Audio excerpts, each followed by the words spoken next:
They told you the Bible was set in stone. They told you every Christian reads the same books.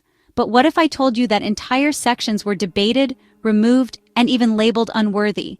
Not by God, but by history.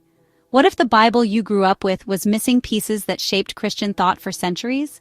Tonight, we're diving into one of the biggest mysteries in biblical history, the lost books that divided Christianity.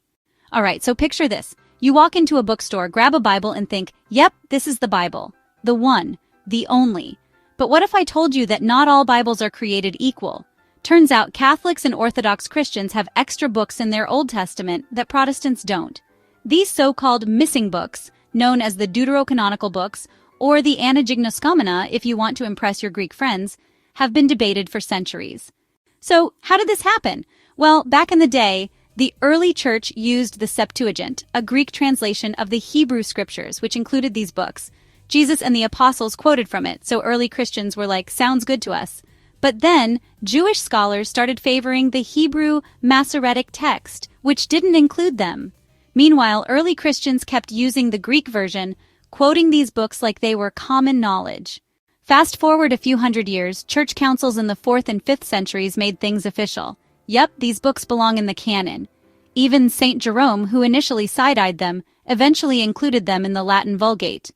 Enter the 16th century and the Protestant Reformation, where Martin Luther wasn't thrilled about some of the teachings in these books, especially that bit in 2nd Maccabees about prayers for the dead. So he shuffled them into a separate section, labeling them Apocrypha, basically good to read, but not on the VIP list.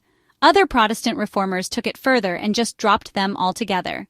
Meanwhile, the Catholic Church was like, nope, these stay. The Orthodox Church, we're keeping even more. And that, my friends, is why different Christian traditions have different versions of the Bible today. These books contain wisdom, history, and theology that shaped Christian thought. And while not everyone agrees on their status, their influence is undeniable. So, what do you think? Are these books divinely inspired or just ancient bonus content? Let's hash it out in the comments. If you haven't already, hit that subscribe button, take care of yourselves, take care of your loved ones, and I'll catch you soon in another video.